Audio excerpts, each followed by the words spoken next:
All right, welcome everybody to day 3 of Job Search Basics. Today we are going to be talking about resume writing. There's a lot to cover today, so I'll go pretty quickly here. We've already covered planning, personal branding. We're talking about resume writing today, and then next week, starting on Tuesday, we'll talk about how to find opportunities, how to network, and maybe how to use LinkedIn a little bit. We'll have probably a lot to talk about then. And on our final day, we will talk about getting ready for interviews and kind of navigating the offer stage of the job search process. I've already introduced myself, so I won't take up too much time there today. We will go over real quickly our class rules. I'll do my hour-ish long presentation as normal, and then I will stop recording and we'll jump into the Q&A.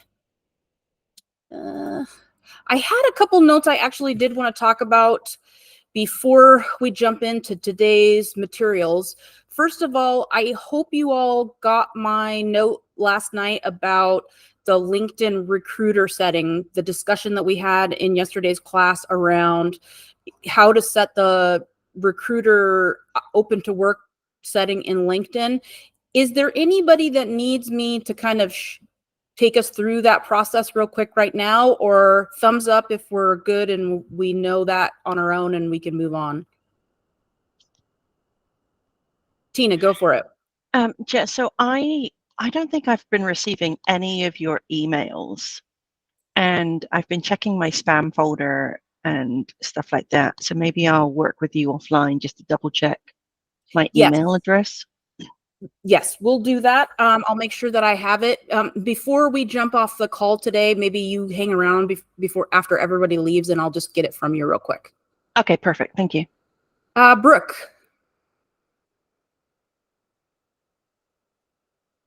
You are on mute. Geez, you think I'd have it down by now, Jess. So I was just going to say the same thing. I'm not getting the emails. Okay. So if I'll stay on as well after class. Perfect. Anybody who's not getting the emails for some reason, just hang out at the end after we're all done talking, and I'll make sure that I get it from you, so that you are getting them. I'm trying to not send any emails if possible because I don't want to be spamming everybody, but I'll make sure that I have your email for the distribution, and make sure you're getting all of the extra bits that we maybe are sharing after class. So one of the other topics of conversation that came up yesterday was around putting together a class notepad. I think Abe was interested in doing that so that we could share any information, because the truth is there's so much to know with all of this job search stuff. It's kind of impossible for any one person to know everything. Even though I love to be an expert in this area, it doesn't necessarily mean I know everything. So let me get the link here. I want to share that with you in chat real quick.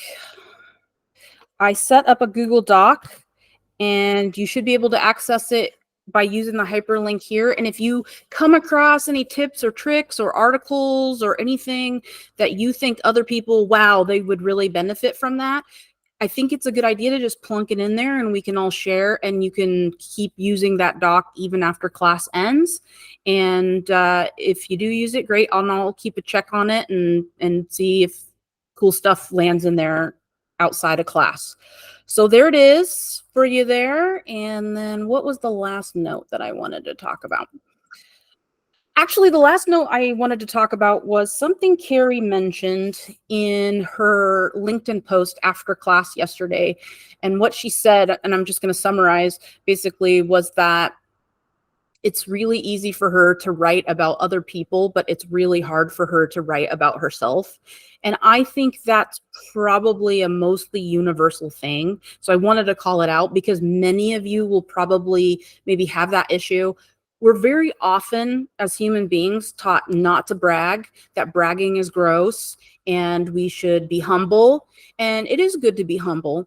But now you're in this one situation where you actually do kind of want to be bragging about yourself, and that can really be challenging. And some of us maybe don't feel comfortable with using words that are kind of lavishing praise on ourselves. So remember yesterday when I was talking about brand, I kind of suggested, well, go out into your network and ask them to give you some words that they would use to describe you. And that can help a little bit with, okay, well, Jess thinks I'm charismatic, or, you know, a bunch of people say that. And, you know, I have good energy for people and I like people. So maybe some of those words you might be useful for you. And the other thing that I think can be helpful is think about when you're writing your resume and you're using words about your brand, put your hat on that you're your best friend. How would you write the resume for your best friend? What language would you use if you were your best friend? You liked yourself more than any other person. What words would you use in that case? And that might help a little bit, because we're generally much kinder and more generous to other people than we are ourselves. And the other thing is, you can ask somebody, hey, can you read my executive summary or my accomplishment statements? Do these sound reasonable to you? I don't sound like a egomaniacal creep here. Does this advertise me well? And get their sniff test, because most people will tell you if you're like, oh, that's getting a little full of yourself. But I don't think that's ever going to probably be the case. That most of the time, people, I think, err on the side of caution, and they're too bland, too kind of reserved in the language that they use about yourself. So it also might be helpful for you to go back. Yesterday, we were talking in branding about that flatter yourself, be real with yourself exercise.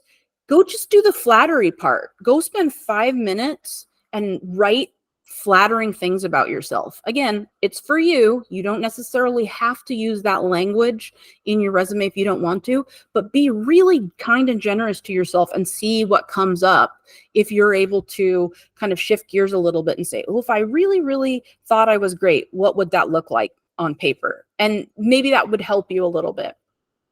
Maria, you've had your hand up for some time. What have you got? I was just curious. You were talking about sharing, and it made me think, are you okay if we share the recordings of this session with people that are not attending the class? Yeah, I've got them up on YouTube for right now. I think it's a great idea if people see them. I don't think it's going to stop anyone from maybe taking the class in the future, and I may not have them always up, but right now I am trying to build a business and I am trying to sell my book. So I think that any exposure for me is good right now. So I am more than delighted if somebody watches the video and gets some value from it. So by all means, thank you, Maria.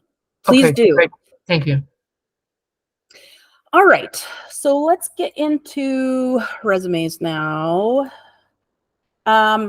Real quickly, we know, be on time. Everybody has been great. Keep yourself on mute unless you're asking a question. Ask all the questions you can. I want you to ask as many. Don't be shy about interjecting or interrupting me. It will never hurt my feelings. Everybody's been very kind and generous, and we'll just keep that going. We'll be kind and generous to each other, and we're going to keep our questions on the discussion topic during the presentation. And then if we have other questions that are kind of a little bit maybe tangential or off of the topic, then we'll ask them in the open Q&A afterwards. As per usual. Okay, resumes. I'm just going to jump in. Here are the 4 most common mistakes that I see in resumes. Ineffective formatting. And we're going to talk about what I think is the most effective format for a resume, but I see this a lot. And so making sure that you understand what are the basic elements you need to have will really help you have a more useful resume. I see a lot of boring or overly professional resumes, people trying too hard to look very, very professional and use jargon or use overly professional terms instead of getting to the point and using human language. Boring in the sense that there's not really accomplishment statements. You're not really differentiating yourself. Remember yesterday we were talking about differentiation. How are you different than other people that do the same job as you? Looking for opportunities to advertise yourself as opposed to describing yourself, which is what we're going to go with our resume. I see crammed, overstuffed, wordy resumes every day of my life because so many of us are trying to squeeze in every single thing we've ever done in our life into our resume. And the reality is you're not helping yourself because you're making it very hard for the person to read your resume. And I'm going to show you some examples of resumes and you can kind of see what I mean. And then the lack of accomplishment statements. I would say probably of all the resumes that I see, maybe 10% of resumes actually have good accomplishment statements. It's really, really hard to write accomplishment statements properly. It takes deep work. And that was what I was talking about earlier in the class. It's not enough to just go and spend time doing busy work looking for a job, but you actually have to do deep work. And accomplishment statements and the executive summary are two areas where it requires deep work. And I'm going to show you a formula for how to write accomplishment statements so that you can get them better.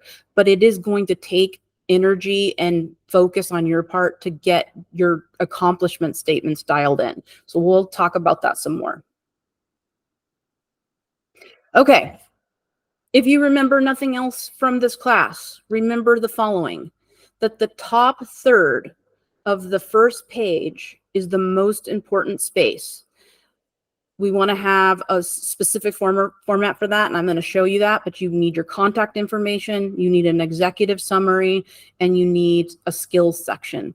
The top third is the most important space because human beings have only so much attention. Hiring managers are only looking at your resume for a limited amount of time. And so you need to spoon feed these hiring managers information. And that's going to be done at the top third of your resume. You want to think about your resume as if it is an advertisement and stop thinking about it as a historical document. It is not backwards thinking. It is forward thinking. You are writing it for the job that you want to have, not for the job that you have or the job that you've had in the past. So that's going to require you to think about what skills, what experience, what abilities do I have that translate into success in this new job that I want. You're going to probably need to tailor it for every single job that you want to apply. Now, you can get kind of good, especially we talked about yesterday, generalists or specialists. If you're a specialist, you're probably not going to have to edit your resume as much because you're maybe just looking for one very specific thing. And so most of the jobs that you apply for are going to be in that wheelhouse. And so you'll have to do less tailoring. That doesn't mean you don't have to do any tailoring, but you're going to have to do some. If you're a generalist, and you're applying for lots of different kinds of things, you're going to maybe have more versions of your resume and you're going to maybe have to do a little bit more work in tailoring when you're applying, but you should be tweaking it every time you're applying. Sometimes people worry about, well, my different versions aren't going to match the one that I'm sending out when I'm networking. And it's going to be sometimes hard to know when you're networking that there's not necessarily a particular job you're looking for. You're giving it to somebody. Hey, here's my resume just in case. That's okay. You don't have to be beholden to one version of your resume, one version of your career. Nobody's ever going to pull you aside and be like, how come this resume doesn't look like this resume? Are you a liar? That's never going to happen. So don't worry about it. Have different versions of your resume and don't sweat it. Again, forward thinking. Write it for the job that you want and not the job you have. Okay, so who's looking at your resume? So I know that there's really big anxiety around the applicant tracking software. I wouldn't worry about it if I were you. I would be careful when you're talking with experts or you're working with experts and they tell you that they're going to put you ATS compliant resume that's going to get you past, it's going to break you through ATS. The reality is that many companies have many different kinds of ATS, and it's impossible to know which kind of ATS software an individual company is using or what inputs they're putting. So it's an unwinnable game. So don't even worry about it. If you want to do a quick test, what you could do is get a PDF version of your resume and then copy everything real quick and plunk it into Word and see what it looks like. And if it's readable, then you're good to go. Don't worry about it. Because ATS is not some evil robot somewhere that's very highly tuned and detailed to weed everybody out. What may happen sometimes is if you're applying for a job online, it might ask you certain questions, and those could be coded into ATS. So it's like, say, do you live in the San Francisco area? Do you have 2 years of experience? And if you answer no to a question that they're looking for a yes, then it could potentially weed out your resume. That doesn't mean that no one's ever going to see it. Recruiters use ATS as a tool to make their job better and easier, but they're still going to probably look at your resume. So when you're writing your resume, you want to make sure and write it for human beings. And specifically, I think you want to make sure that you're kind of speaking to that manager. And the manager section is the most important piece. They're going to look over your resume and they're going to decide, I want to go interview this person. And usually, no matter how many resumes a job posting gets, they're probably going to only interview maybe half a dozen at most, depending on how many openings they have, right? If there's one opening, they're probably only going to interview a handful of people. So the resume can be really important, especially when you're applying online, but it's going to be looked at by people. So don't sweat the ATS software too much. Write it for the manager. The kind of bummer about human beings reading resumes is we spend hours and hours laboring over them to get them good. And then usually in the first pass, the hiring manager really only looks at it for about 10 seconds before they decide if they're going to interview you. And so that's why I'm saying that top third is so important, because we want the hiring manager to be able to scan it really quickly and see that you have what they might be looking for to get them hooked to want to talk to you. And then once they've got you in that stack of we're going to interview these people, they're going to go back through and they're going to read it in greater detail. And they're probably going to distribute it to anybody that might be on a hiring team. And they're going to look at the resumes as well to develop questions and develop insights. And I've been on hiring panels. Maybe some of you in here have been on hiring panels as well. That's very common, I know, in Intel and lots of companies where you get pulled in as a stakeholder, as somebody to be on a panel. So you kind of get a sense for what that's like. Human beings do look at your resume, so that's who we want to write them for. Let me pause here. Sometimes there's questions about ATS or about this, who's looking at my resume. Are we good, or what questions are bubbling up in your mind about ATS?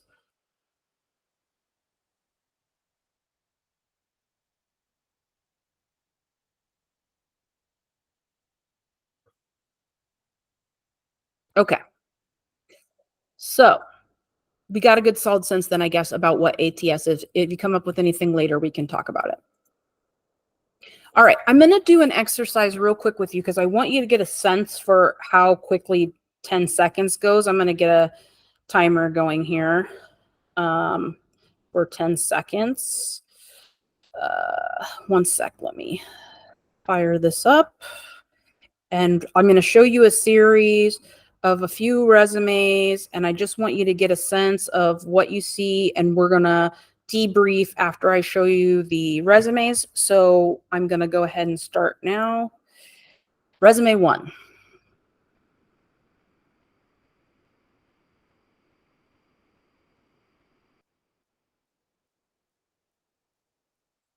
Resume 2.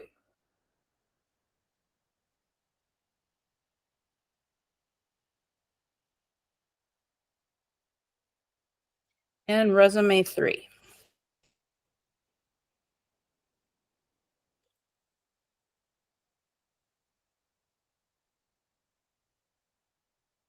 All right, so what did we notice? Either put in chat or come off of mute and let us know what things you noticed about those 3 resumes. Abe, let's hear it. What struck me as the primary differences with formatting. The first one was very sort of busy, like 2 columns all the way through, and I'd have to read this like a newspaper, like I can't just like read it linearly. The second one was much more traditional and used traditional fonts, which I prefer. Maybe some minor errors that, like one minor error jumped out at me right here as a software person, but okay, never mind. Oh, Georgia Tech. That's an excellent school that I happen to know. And I just noticed that now in less than 10 seconds. Oh, this person went to Georgia Tech. I know some people who went to Georgia Tech and they're fantastic. That makes me kind of like this person by extension. The third resume that we saw is just very modern formatting. Some of it excessively so. Like, I don't like the color. It's like if I'm printing this on my color printer and I didn't like select print in black and white, like, why are you wasting my color ink, so to speak? But it is good that it has like this summary highlights experience.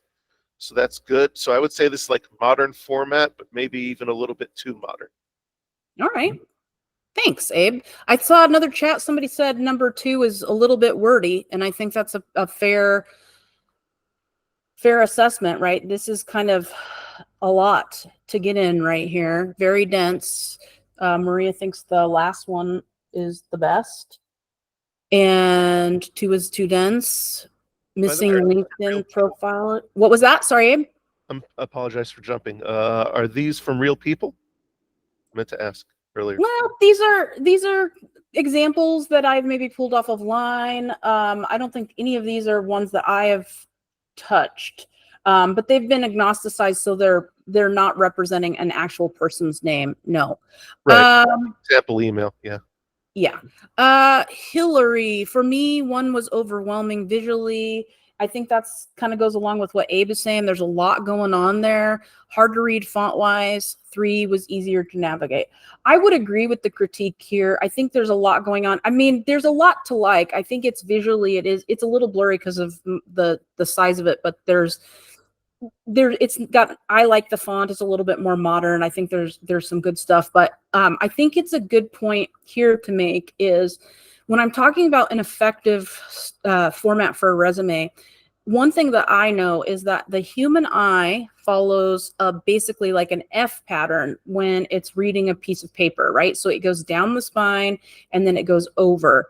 This doesn't really kind of let you do that. And to Abe's point, it's kind of like a newspaper. It's like got a column over here and a column over there. I think the columns, a lot of times you see on resumes, they make stuff look pretty, but I don't think they're necessarily as functional. So, I would give somebody really good credit for, trying to be stylish, to have a nice style here, but I think it's not that effective. I think the other thing is,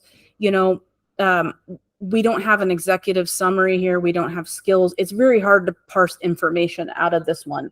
We already kind of talked about this one. It does look pretty nice as well, but it's got a big wall of words right here that makes things really hard to read. We started with education, which we can talk about on a later slide about where to put education. I don't know that I would put it here. This one, I mean, has a lot to go for it as well. It's more adheres to the standards of resume format. So I think probably out of the 3 of them, it's probably the most effective. But I want to highlight something else besides the fact that 10 seconds goes really fast. And you guys all probably had in your mind which one you liked better. Marcus Aurelius, the Emperor of Rome, has a quote which is, "Everything you hear is an opinion, nothing is fact." And that could not be more true when we were talking about job search stuff and when we are talking about resume. So when I'm sharing my information with you about job search and about resume, I am sharing everything that I think I know about this stuff. If you go talk to another job search expert, they may have different perspectives. They have different opinions on how to do things. And unfortunately, there are best known methods or better known methods, but Some of these things might not work for you, and some of them might work really well for other people. And the other frustrating part when we're talking about the ambiguity piece of it is that your resume might look beautiful to 1,000 people, and then somebody else might not like it. And I want to have a little bit of caution with resume, because I am a certified professional resume writer. And what that means is that I went and studied resumes for a really long time. And then I went and took a test in which I had to get information on a person, and I had to write them a resume, and I had to have my resume reviewed by other expert resume writers. And as a part of that, I had to provide justification for every choice that I made on the resume. Now, why am I telling you that? Because if you go show your resume to 100 people, you will get 150 opinions on your resume. So be careful about how many people you show your resume to and who you're showing it to, because you'll get people saying, I'm a recruiter, I've seen a million resumes, I know what works best. I'm a resume writer, I know what works best. I am a hiring manager, I know what works best. So do the best you can. It's frustrating, it's annoying, but what I'm telling you about resumes is everything that I learned when I was studying for that test, and everything that I put into that resume, it was for a reason. When I tell you to do something, there's a reason why. And so I would suggest, if you're working with anyone with your resume, you're getting any kind of feedback, make sure if they give you an opinion, ask for justification of why they say that. Because anytime I write someone's resume, I will tell that person exactly why I made that choice for them on their resume. The other thing I will say is, we have an overemphasis on resumes. That, like I said, people go, I need a resume. That's the first thing they think of a lot of times when they're doing their job search. But the reality is, your networking is so much more important. So I don't want you to get in a space where you are letting perfectionism blind your judgment about your resume, that you're trying so hard to have a perfect resume. A perfect resume does not exist. Even my resume is not perfect. No professional resume writers' resumes are perfect. So just get one that's working for you and you feel good about, and apply for things.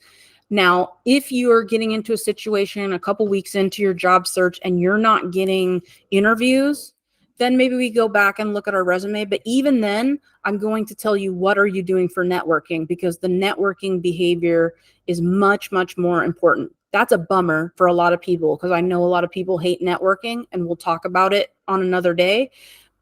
But I want you to spend maybe a week or so getting your resume going, and then move forward with the networking.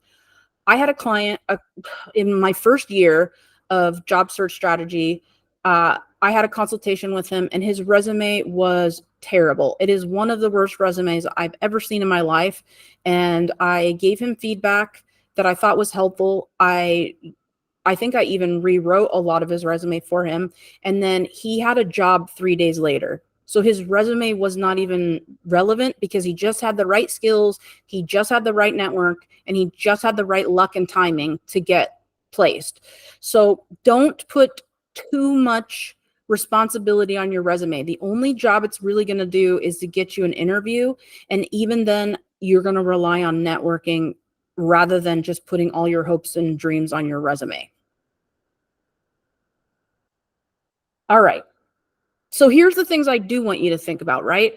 Make sure it looks visually appealing. Like, you don't want it to just look like that it was written by a robot and it was printed on a dot matrix printer. Make it look a little bit modern if you can. Go look at templates online. You can look at, if you just Google resume templates, you can see some that look good to you, look pretty, and you can see which ones kind of look prettier than others. And try and find something that's balanced. It has a mix of white space and writing, right? You see that resume that we had, I think it was number 2, the balance is off, right? And then that makes it harder to read. If they'd even just put a few more spaces in between some of these things, there would have been more balance. So you want to make it so that, hey, this looks easy to read. Format. every single one of you should do what I call, or what is called, the reverse chronological resume. And it is the top third includes the contact information at the very top, your name, bold and bright, executive summary, and then a skills section. Anything else is going to be less effective, especially as we're talking about tech. That is what hiring managers are used to seeing. But there's a lot of question I get about, oh, well, what about if I did a functional style resume, which is kind of doing a mix of skills, highlighting different achievements. I would even caution still on that, even if you're switching fields or you're coming back after a gap, because people who look at resumes often enough kind of know that that's what functional resumes are for, that you have a gap in your work history or you're trying to switch fields. So just don't try to get fancy with your resume. I highly suggest you just stick with reverse chronological. Start with contact info, executive summary, skills section. Your skills section should be really easy to read. It should highlight a mix of both technical and people will say soft skills. I prefer human skills because I don't think they really are soft at the end of the day. I think emotional intelligence is a very important skill in today's market, and I don't think there's anything soft about it. I think it requires that you actually work on that skill, and it requires that you practice. And so I think it's like any other skill. So I call them human skills, but it doesn't have to just be the hard coding or hard technical skills. You can have a mix of things, and you should, because people not only care that you're really good at coding or you're really good at writing legal documents, they also want to know how you work, because they're going to have to work with you. So human skills are important. And then we talked about branding. We should get a sense of who you are when we read your resume. When we look at your executive summary, we should get a sense of who you are, what you're good at. It doesn't have to be a ton, but it should be some branding. It's not just, I did this, I did this, I did this, I have a degree in this, I'm excellent at this. It's a little bit about how you get things done that brings that human flavor, because, we were talking about ChatGPT yesterday, and I think it's really very cool, and I think it has a lot of applicability, and it's very helpful for helping you get on the board really quickly. But I do notice that it can be kind of bland, and it doesn't necessarily have that personality unless you work with it a lot with the prompts and stuff. But I think people really want things to be written by humans still, and they want it to sound like that. And if you can get it there with ChatGPT, great, but they want it to sound like a human being. They don't want it to sound like a robot. So don't try so hard to make it look perfect or read perfectly or super professional, because we want you to kind of get to the point about what's going on and sound like a person. Okay. So I've already mentioned this. I'll mention it a few more times. Your resume is an advertisement. This is not the Magna Carta. It is not a historical document. It is putting your best foot forward. It is not a document where you have to put in every single thing you've ever done or every, in detail, every minute of your day. It doesn't mean you have to have every skill, everything you're good at, because we want to be targeted about what we're advertising. So what you want to do is make sure that you're reading the job postings for the jobs that you're applying to. Read them really critically, read them a couple of times, and make sure that you understand what they're wanting and what skills are useful, and then making sure that those are on there. My rule of thumb with what I put on a resume is it relevant? Like really relevant? And then is it recent? So if it hits both of those, relevant and recent, you want to make sure it's near the top, and you want to make sure it's very readable. If it's less relevant, maybe it doesn't need to go on there. If it's less recent, maybe it doesn't need to go on there. So the rule of thumb really with, how far back you need to go is only 15 years. So you don't have to put the job that you had back in the day necessarily if you don't want to. If you wanted to put it on there to kind of show this is my progression over 20 years, you could, but you don't have to go back more than 15 years. Even my resume, I think I only go back like 10 or 12 years. You're going to need to touch your resume to some degree for every job you're applying to, because you want to make sure that it is connecting the dots as much as possible for that hiring manager. So you're going to tailor it. Do you have the skills that they're looking for prioritized or highlighted in some way on your resume so they can find it real easy? We're going to want to focus on accomplishments. I'm going to talk about those and how to do those. You want personal branding, and again, sticking to relevant and recent. All right. Okay, so let's break down this one. So this is a resume that I have written, and so I know it is a good format. You can kind of see here, there's a good balance. There's a lot of things that draw attention to your eye. We're going to start at the top with the contact information. You only need to put one phone number. You don't have to put every phone number you have. You only need to put one email. You can put on your location if you want. You don't have to. And you should put your LinkedIn link, okay? So labels on things. You do not have to label it phone, email, location. We all know what an email address looks like. So you're just taking up space. Just put your phone number, just put your email address, location. This is a choice for you to make. And I'll give some examples. If you are living in Portland, Oregon, and you are applying to jobs in Portland, Oregon, you may want to put Portland, Oregon on your resume so that the hiring manager and the recruiters see that you're a local talent. If you are somebody who lives in San Francisco and you're applying for jobs in Portland, Oregon, you might want to think about not putting your location on there because you don't want somebody carelessly saying, oh, they're not local, so I'm going to prioritize local people, and so I'm not going to put that resume in the interview stack. So if you're willing to relocate and you're looking at stuff in other locations, you might consider leaving it off your resume. Alternatively, you might put it in your cover letter, right? Hey, I am in San Francisco, but I am very keen to move to Portland as a note so that they know.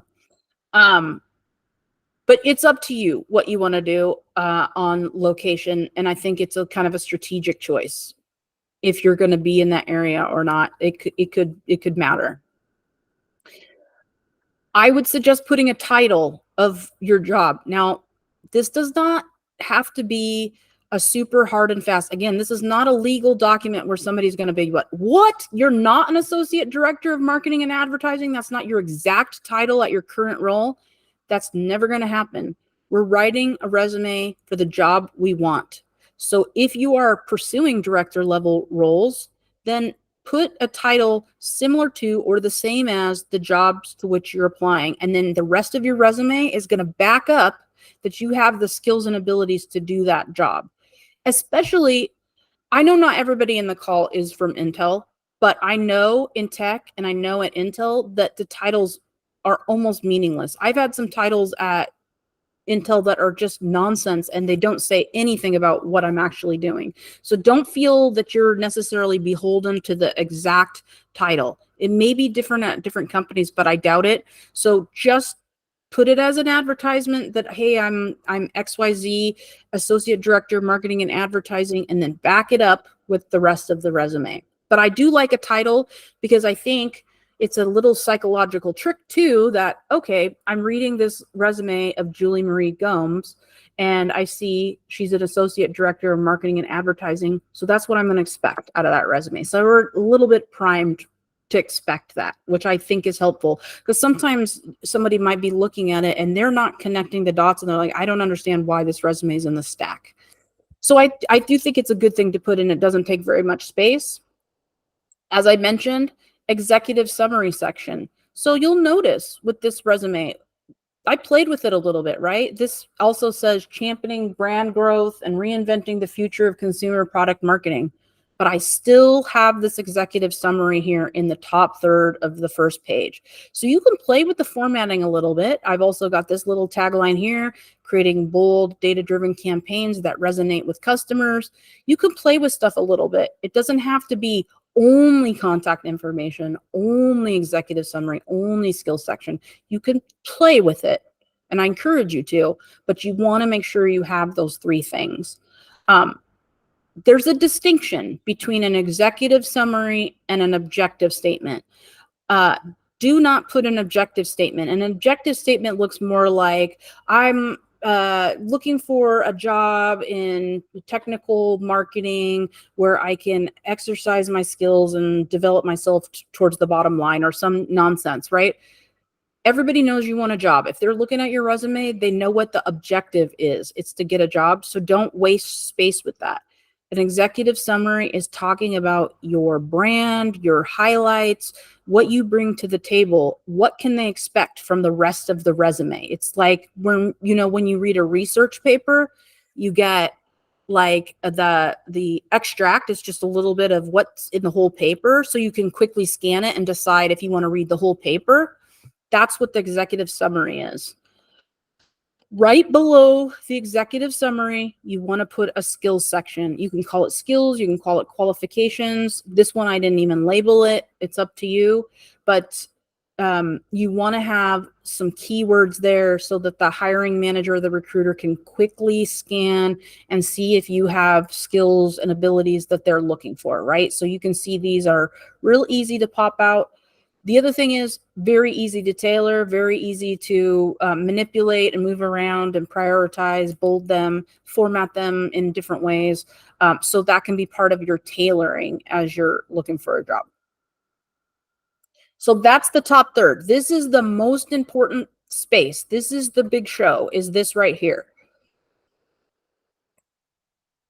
Okay, so right below that top third is when you're going to start your experience section. And remember, I said reverse chronological. So you're going to want to start with the most recent experience first and work backwards. You usually put the last 15 years of experience, but again, that's a guideline. It's not a hard, fast rule, because remember, there's not rules in resumes per se. There's more guidelines. There's more recommendations. So 15 years of experience. Focus on relevant, focus on recent. Now, this is where we talk about the second hard part, which is these accomplishment statements. So for each role that you have, you're going to want to write up to, but no more than 4 accomplishment statements. And what that is the top 4 accomplishments you had in that role. So this person was in this role from 2014 to 2016. So there's 3 bullets here talking about the accomplishments for that job during that period. 4 is all you need. Don't put a list of 27 bullet points of things that you were doing. That's the most common thing I see is I was busy, I was busy, I was busy. Don't put that. I'm going to talk about the formula for how to make these good, but you really should only have no more than 4 on here.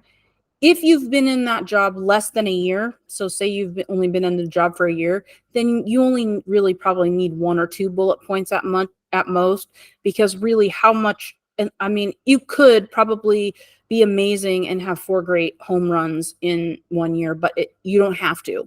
If you've got 1 or 2 good bullets for a year or less, that's great. Don't force it.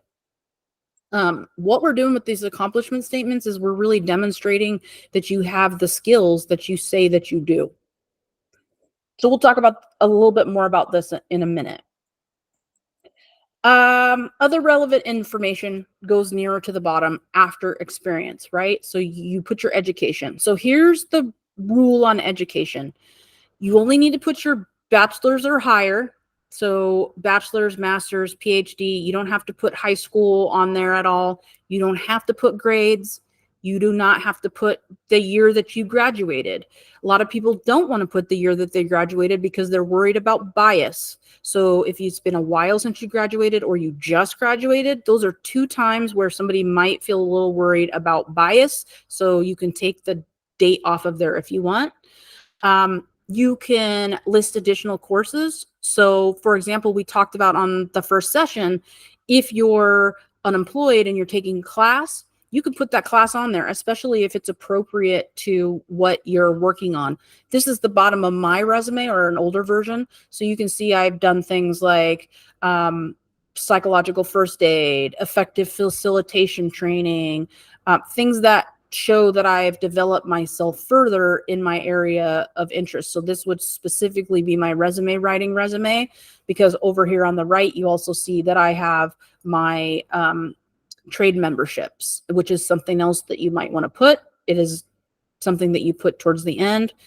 Awards and distinctions. Really, you only want to put the most prestigious awards and distinctions. And you may not even really want to list them. It's something to think about. Like, if you got an award for something that you did, you might want to put it as a bullet point in your experience and focus on the work you did, what you delivered, as opposed to I won an award. Because even though you won an award, you got the award for delivering some amazing results, generally speaking. So it may be better used by putting it in as a bullet point in your executive or in your experience, so that you're using that as here's a story of a time that I was awesome. Other information. Don't put your hobbies. Don't put things that you think are going to make you interesting. Save that for conversation. It's takes up space, and we're already in a lot of cases trying to put a lot in a smaller on a couple pages. So just don't put the personal stuff. Don't put anything that is going to open you up for bias. So don't put your marital status. Don't put your I'm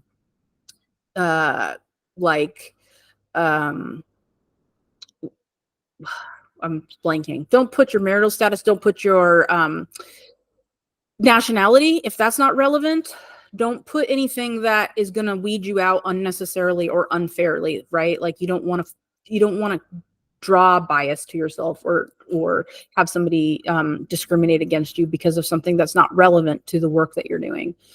I had another thing I wanted to say about education. Yes. Okay. The last thing I wanted to say about education too is, generally speaking, we put it at the bottom. If you have graduated more than a year ago, you might put it at the bottom. However, maybe you went back to school and you got a PhD, or you got a master's, an MBA.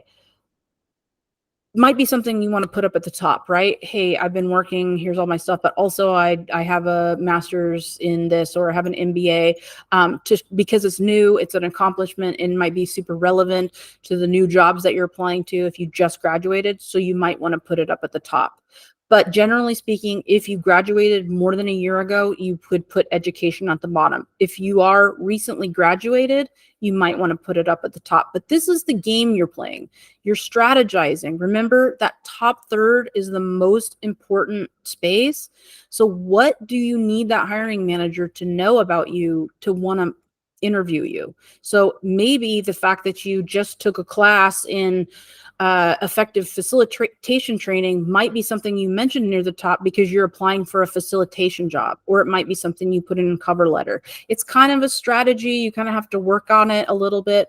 But this is the format that you follow, right? You reverse chronological, contact information, executive summary, skills section, experience, and then everything else that might be relevant at the bottom. I'm going to move on to talking about some other areas of your resume and how to write them or craft them effectively. So let me pause and open it up and see what questions you have about the formatting of resumes. Tina, let's hear it. Back on the first third, the top third, Yeah. Do you include your credential or membership, 3-letter acronyms up on with your name, like Tina Richards Lynn, PMP? Would Yep, you I include would. that up there? Yeah. I would definitely. PMP is a highly sought after credential. Mine has CPRW. I totally recommend that you do that. And if you went and did some hard work, and by the way, Tina, I studied for the PMP, and it was the most boring thing I've ever done in my life that I didn't even take the test. So I have nothing but respect for people who have PMP after their name. So absolutely. I think those are very compelling, and they don't take up very much space, right? If somebody's looking for a PMP, it's right there at the top. Absolutely. Okay, one other quick question on this top third. Mm-hmm.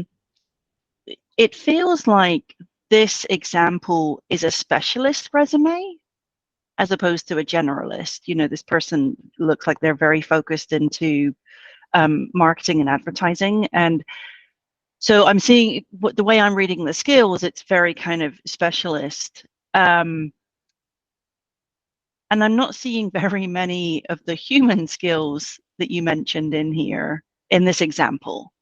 I mean, I see the fluent in Spanish, you know, that kind of thing. But so I mean, so I guess my question is, I see 12 bullets here for skills.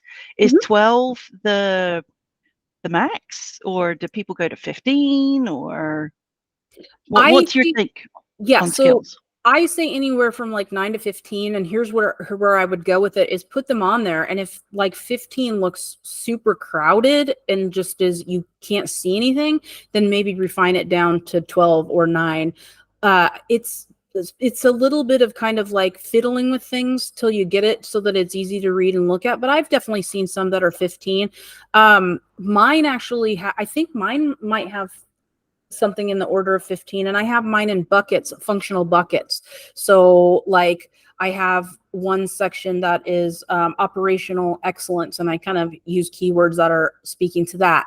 And then I have one for, like, I think it's coaching, and so then I have a bucket of skills for coaching, and then I have one for project management. So I have different functional buckets, and I even have them on mine labeled. I'll tell you what, I'll make sure that you have a copy of my resume so you can see it. You don't want to copy the format too much because a million people have seen it. So it's possible it's floating around in that form for lots of people. So don't copy it, but you can see that it's formatted a little different way. So I would say you do want the human skills on there, and I would say that you need to look at what they're asking for and really understand, what. And sometimes it can be hard because some job postings are a little bit vague. So you're doing the best you can. This goes back to that ambiguity and uncertainty, right? You're doing the best you can to write an advertisement. So you're trying to see what it is that they want and try and represent that on your resume in some way, in the best way that you can. Again, there's no such thing as perfect. But I would definitely have some human skills, and generalist specialist conversation back again. Generalist is hard, as we've talked about, but I caution everyone to only think that they're a generalist and only write a generalist resume. And I see this happen a lot where people try to put every skill that's ever been a skill on their resume so it'll appeal to someone or anyone. Try to make your resume as much of a specialist resume as you can, because the world does prefer specialists. And I'm a generalist, but I can still write my resume in such a way that it speaks to the particular thing I'm applying for. So, Tina, if you're applying for something, I'm just going to use program and project management because that's what I do, and so I know it really well. If I'm writing a resume that's a program and project management resume, then I'm going to write one as much about that as possible. Now, I could also write a resume that's about a resume writing resume. So that's going to focus a lot on that. Or I could write a resume about software launch, because that's where I started, was as a project manager for software. So I could write a resume that's very laser focused on software launch. And so that's kind of the good and bad thing about generalists, is we can kind of go in a lot of different directions, but it's also, we could go in a lot of directions. So it can be kind of hard. You might have to have multiple versions to get you where you want to go to applying for different things. But you want to, for each one, try and tailor as much as you can and try and look as much as a specialist as you can. That was very long-winded, but does that help, Tina? Yeah, awesome. Thanks. Okay, Maria. Two questions. One, you talked about the 4 accomplishment statements per role. Mhm. in a company like Intel, when you're sort of moving from department to department, but you might be doing a similar job, in my case, business operations or project management for that matter, but do you look to find 4 unique things for each of those departments when you did that job in that department, or do you combine all the work you did in in this field, like in this case business operations, into one section with 4 statements? Yeah, I would break it down. So like I was at Intel for 15 years or 13 years. I have several different roles. I think I have like 6 different roles all said and told. So I've gotten bullet points for each one. So if for my last role, I have a few bullet points because I was only there for a year. And then for like my blue hire experience, I have 4 good bullet points. And then the further back I go, the less bullet points. So if you're running out of space, pick the most relevant stuff that's also most recent and kind of like deprioritize the stuff at the bottom. But yeah, I would break it down that way because yeah, even though you technically had one job, you worked at Intel, you technically had several jobs within that. So I would break it down that way. It shows progression, I think, and it allows you to kind of bucket your accomplishments. So I think it'll just be easier to do it that way. Okay, so then at the next level down, if I was a business operations manager in one group and then I went to another group and was a business operations manager again, how would you do it in that case? Would you have 2 distinct sections? So you can actually look at this example right here. This is actually an Intel employee. They were a launch program manager in this role, and then they were order to cash operations manager. But that's what I would do. I would just write the title if you were a ops manager, and then put the division. So it'll show that there's a distinction, and make sure you write out the division because nobody outside of the company, DPD does not even exist now. But you can show the distinction there. You can say I was, I was a program manager from 2014 to 2016 in the developer products division, or I was in 2014, I was the ops manager in this other division. I would break it down like that if it was me. Okay, even if it was a similar role. Yeah. Yeah. Okay. Thank you. However, Maria, again, this is all best known methods. If that is the easiest way for you to do it, if you've got one role like you were doing a very similar thing and you don't have a lot of accomplishments for it, you could maybe list it really quickly and only put one bullet and then kind of like give you some more space for accomplishments in some other role, some other area. So you can play with it a little bit. It's again, nobody's going to come at you and be like, you did this wrong. Right. Right. Okay. Oh, I'm just looking to see what's most effective. And I have another question. You said something about recent, so skills relevant for the job and recent. Yes. If So there's a skill if there's some work you did, let's say 10 years ago, and you go back to that quote unquote field, how do you suggest you deal with making it less obvious that it's 10 years old? So there's a couple different ways you could do it. One is you could, at the top of the first page, you can kind of see it right here. After the skills section, this person actually has recognized successes, and they have a couple of bullet points just under that is like, here's my really big things, and this maybe covers more of the whole career and less of a role. And then right under that is where the experience starts. So you could, if you did something 10 years ago that's super relevant, you could maybe put it in a bullet somewhere at the top. You could maybe mention it within your executive summary. Or you could play with the bolding or the highlighting in the section where it's at so that it pops out to somebody. There's a couple of different ways that you can prioritize it. But if it is really relevant and like you kind of going back to something you used to do, then you do want to find some way that you could make sure it stays on your resume and you can highlight it. Okay, thank you. All right, last call for formatting questions before we move on to talking about the actual writing piece.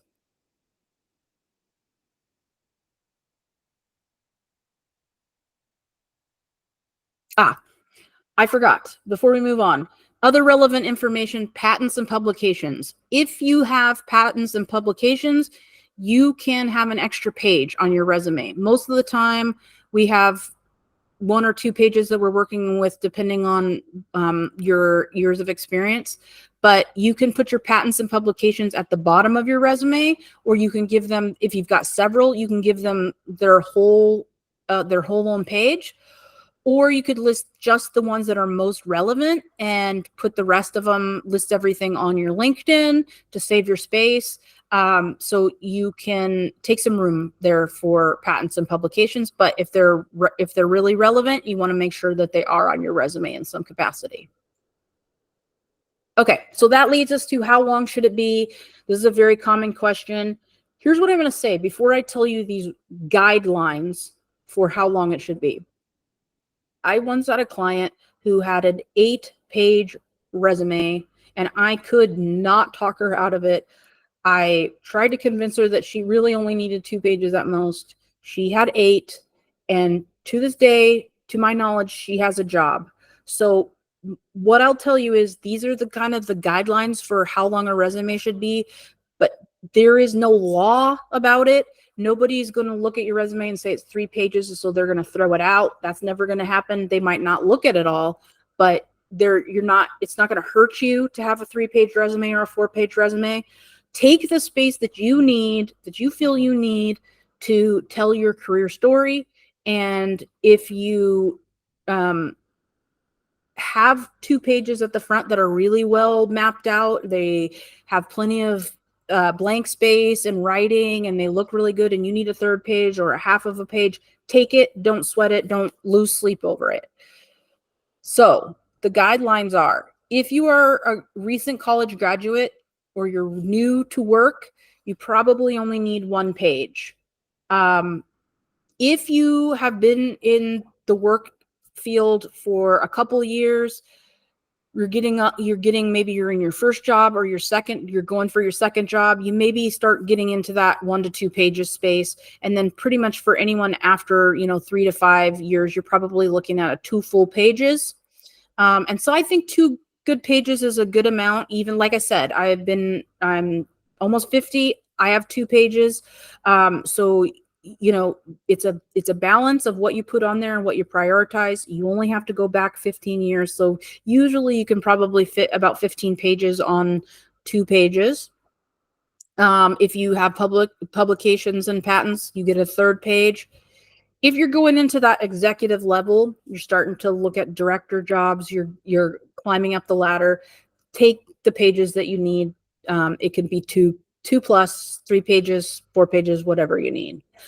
So again, these are rules of thumb, but the reason that I share them and talk about this is because I don't want you to feel like you have to cram something 15 years into 1 page. You don't have to do that to yourself, nor do you have to try and fluff everything out and fill out 2 pages. If you have a page and a half, that's fine. Don't sweat it. Make it look good, make it look balanced, but don't drive yourself crazy of, I really want to make this fit in a small space, or I really want to cram it in, or I want to space everything out.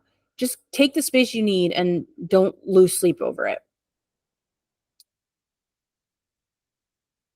All right, accomplishment statements. So this is, like I said, it's the hardest part. This and the executive summary section are the 2 hardest parts. I almost recommend maybe looking at the accomplishments first before you write your executive summary, because it can be helpful to remind yourself of what you've done and what you've accomplished. And then you can kind of go back and look at the themes, and maybe that might help you with your executive summary. But there is a formula for writing accomplishment statements. And one thing you can do, if you're writing new accomplishment statements, have this kind of information up and make sure you're following it. But you can also take this formula and go look at your resume and review it and say, okay, does my bullet point that I have on my resume right now follow this formula? Because too many of us are just writing lists of things we've done or responsibilities we've had, task, responsibility, and not really giving enough context so that the person reading it understands why it's on your resume. Because if you read that and you ask yourself, why is this on there? So what? You read your bullet point and you say, so what?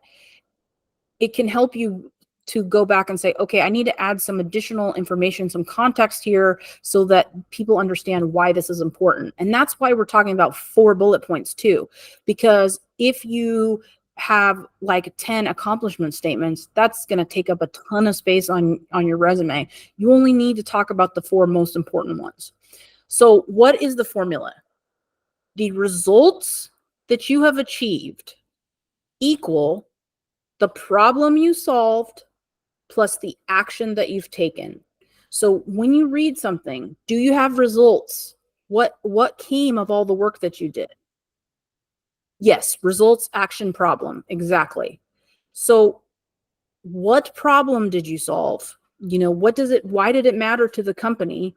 Why did it matter to your team? Why did it matter? What was the actual problem? Because nobody's generally going to give you work that isn't for a reason.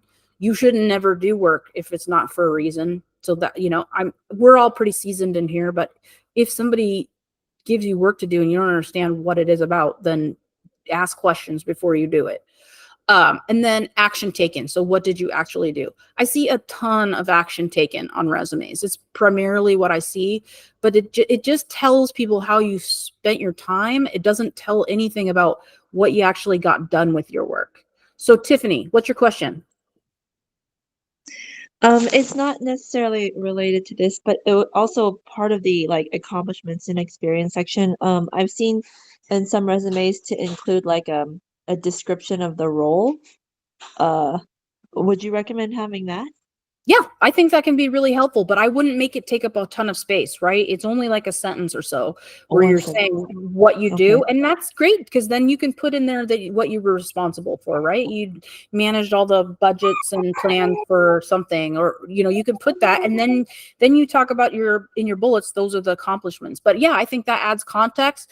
Just want to be really careful. And I think Okay. one of these resumes has that. We can see. Yeah, so this one, it's hard to see, but all the gray blocking, and I'll make sure if you have the book, this is in the book, but I can make sure you have this example so you can see it. But Okay. this gray stuff here, this is all describing the role, and then the bullets are the accomplishments. So Okay. absolutely, I recommend Because that. I feel like I've had it, and I feel like it might make the resume seem too verbose, and there's not enough white space.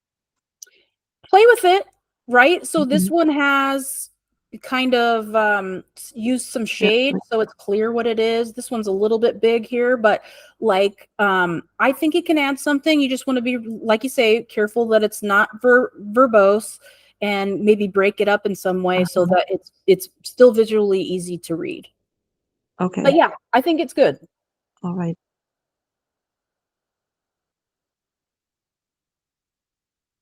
All right, what questions do we have about accomplishments? Is this clear? Does this make sense? Sorry, quick question.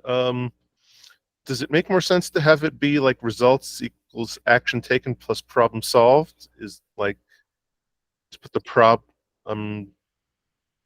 I don't really care too much about what order you have the problem solved and the action taken, but ideally you start with results. It's going to be a stronger sentence. And I think I have an example on the next page. And let me go. I don't have it on. I don't have the slide. But when you start with results, you start with a really strong statement, and it's usually an action verb. You delivered something, you drove something. So it tends to be a better sentence. But even if, as long, Abe, as your sentence has results in it somewhere, you've done a good job. The only way you could do better is you just reframe your sentence so that it starts with the results. But it really doesn't matter so much what the order is, as long as you just include, I had a problem to solve and this is what the problem was. I took an action and I got results. So you will be better than 80% of the resumes I see if you have those 3 things in each bullet. You'll be better than 99% of the resumes I see if you start with results. So I get a lot of pushback on this from people who do jobs where they keep the business running. They're not necessarily like sales and marketing, I think, tend to have things a little bit easier sometimes because they're running campaigns. Not always the case, so don't get your hackles up, but sometimes that's the case because they're running campaigns and they have X amount of millions of dollars and they got X amount of customers or they drove X amount of sales. And so it tends to be a little bit easier to come up with quantifiable results. But you can do things with keeping the business running. And I'm going to use this example here because everybody who has teeth brushes their teeth. And what I see on resumes is the equivalent of that column on the left. I brush and floss my teeth daily, and I'm responsible for oral health, right? This is what I do with my time every morning, and I'm in charge of my teeth. I see that all the time.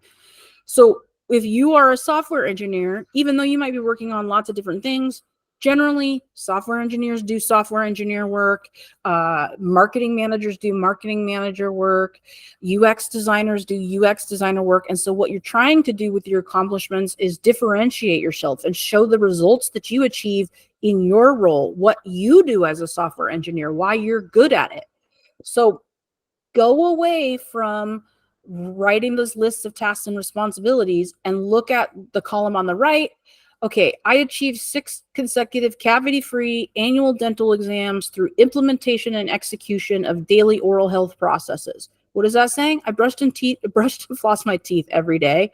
And then I got a 50% reduction in sugar consumption. So this person brushed their teeth every day. They took the action of eating less sugar, and then they also went and invested in a Sonicare toothbrush. So what did we achieve? We 6 in a row went to the dentist, had no cavities. You're in charge of your teeth. We all know that. It's implied. And then these are the 3 things that I did to make sure that I had no cavities. So those two are saying the exact same thing, but they're saying one is saying it in a way that is showing an accomplishment, and the other one is just showing how you spent busy time. Let me see. I got a question here. Do you have any recommendations on where to find strong examples of action verbs and wrap statements? So my book has some examples. I'm sure there's plenty of examples online that you can find. I don't know if I can think off the top of my head of a resource that has a bunch of examples, but I bet our good friend ChatGPT could draw some up for you. Answering my own question. Oh, yeah. Thanks, Abe. They're out there. I'll try and see, Evelyn, if I can do a little poke around and I can see some other examples. But I know that there's stuff out there, and you can, like I said, go take a pass at your stuff and see if you can just identify in your bullet, do I see the problem? Do I see the action I took? You're going to almost always see the action you took. But then that's the question of like, why did I do that? Why did I do that thing? Why did I brush my teeth every day? Well, because nobody's going to do something for no reason. So that if you don't have the why did I do that, then you might just need to go back and re-examine that for each of your bullet points.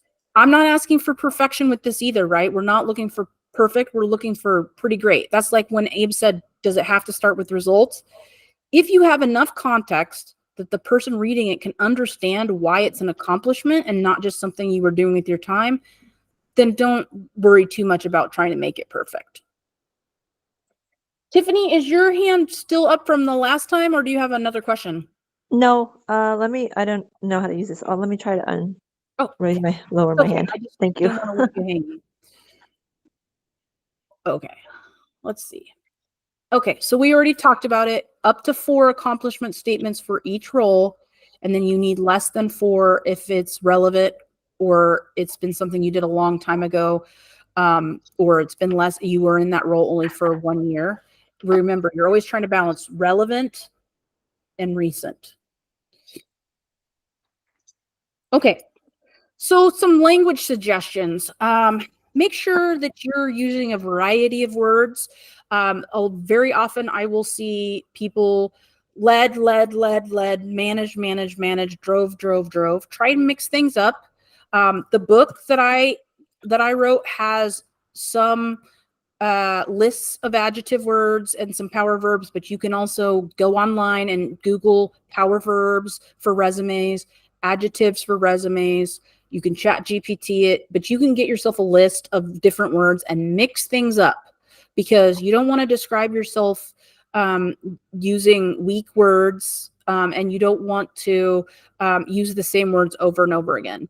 And I'm going to tell you too, with adjectives and with power verbs both, be generous with yourself, because I tend to see people watering down their real work by using somewhat kind of, I don't like to use the word weak, but like not really as kind of like I need a list of words right now.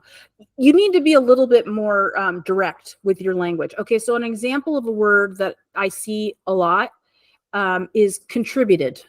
You contributed to something.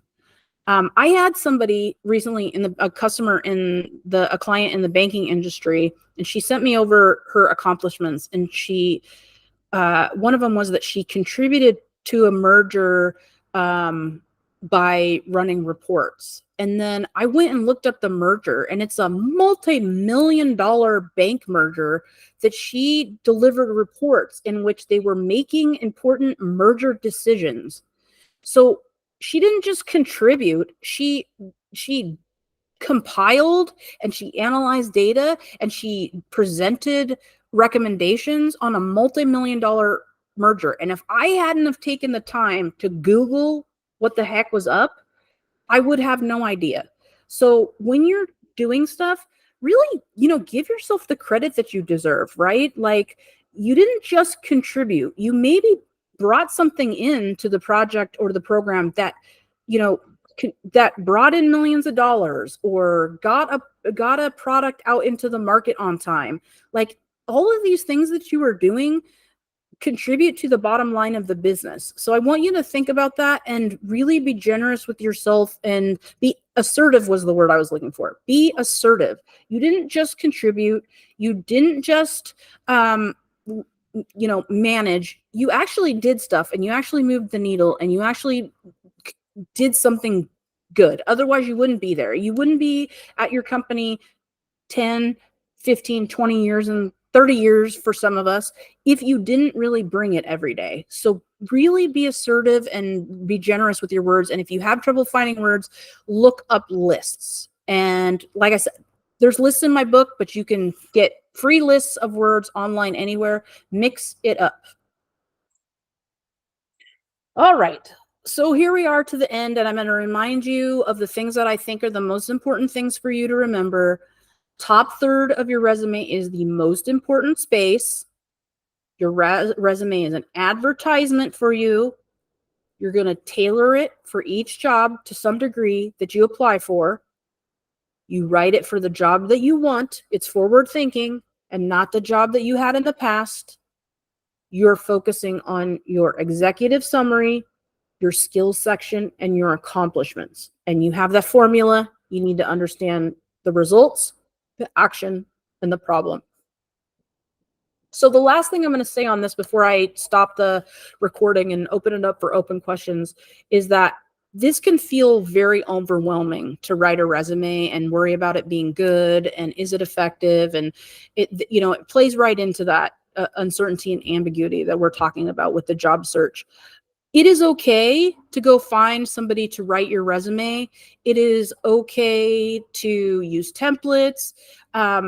You don't have to do this yourself. You can actually find somebody that is a professional resume writer. They're on LinkedIn. You just want to make sure that you are getting somebody who has credentials. I write about that in my book, and I also just recently did a post on LinkedIn about how to find somebody that writes resumes to help you do this, because it is really hard. Writing these accomplishment statements is hard. It's deep work, but I am only telling you to do it because I think that it will absolutely maximize the impact of your resume if you take the deep time and the deep effort to write these things. And maybe you don't want to do it on your own. Maybe you want to get someone to help. There are resume writers at all kinds of different price points. Just be careful that you're making sure that you're getting somebody that has a good reputation, has the qualifications and certifications. I would never get a resume writer that doesn't. But I want you to think about this as like, if you say you make $100,000 a year, and you go and just quickly get somebody to write your resume or help you write your resume, and it takes like 1 week to get you a solid draft. If that resume, it helps you get a job quicker, helps you get a promotion, helps you make more money because you got a better opportunity, then it will very quickly cover the return on investment. Like even if you spent $1,000 on a resume, if you get that much more over time, or you get a 1 week quicker, it can really make the difference for you. So it's something to think about. I still want you to know about resumes, because if somebody gives you a resume, you need to know if it's good or not. You need to know if yours looks good and if you feel comfortable and confident about it. But just don't think that you necessarily have to DIY it, because there could definitely be some value.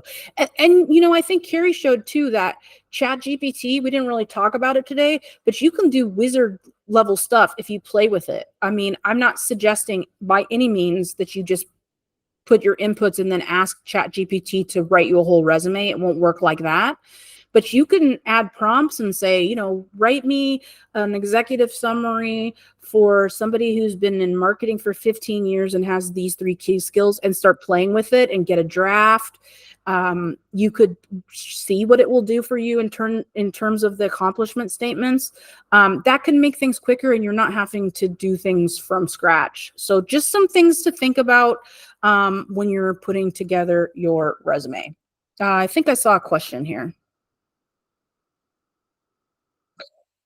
Yes, Abe, I am. I am a resume writer. I only do a couple of clients a week because I want to make sure that I give everybody the time that they're due and make sure that they get the best resume possible. So I do resume writing and I do resume reviews as well. And all of that information on the process and the price and everything is on my website. Okay, what else have we got? Okay. So that's resume writing.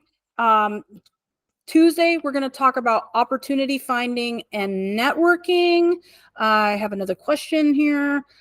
Is it more important to spend more time customizing your resume for each position, inputting keywords from job descriptions, than creating a cover letter?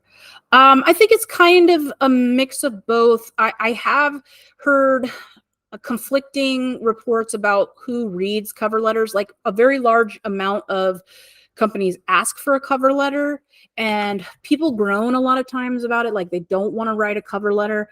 I like a cover letter because I think that it's an extra opportunity for you to highlight things that you want people to see. It's an opportunity for you to put more stuff out there. Whether they're going to read it, I don't necessarily know. So I would probably tend to prioritize the resume. However, I think it is worth your time to write a cover letter and write a decent one, because if they do read it and there's something in there that hooks their attention, it was well worth your time. So I wouldn't, you know, kind of groan at it and see it as just one extra thing that you have to do. I would see it more as, okay, here's one more little marketing document that I can put together. There's examples for cover letters everywhere. Remember, I think it was yesterday I was talking about, or maybe it was Tuesday, I can't remember, but I was talking about the website, themuse.com. They have tons of templates on stuff, and cover letters is one area where they have a lot of templates as well. So you don't have to reinvent the wheel with a cover letter. It's basically like, here's a little intro paragraph, 3 bullets of why you think you'd be good at the job, and then a close, hey, you know, I'd love to have a conversation with you. It doesn't have to be a huge lift, and like the less you say on it, the better, really. So don't look at cover letters negatively. Look at them as, okay, here's an extra little opportunity for me to do some marketing. So hopefully that answers your question, Kim. All right, let me stop recording and then I will open it up for questions.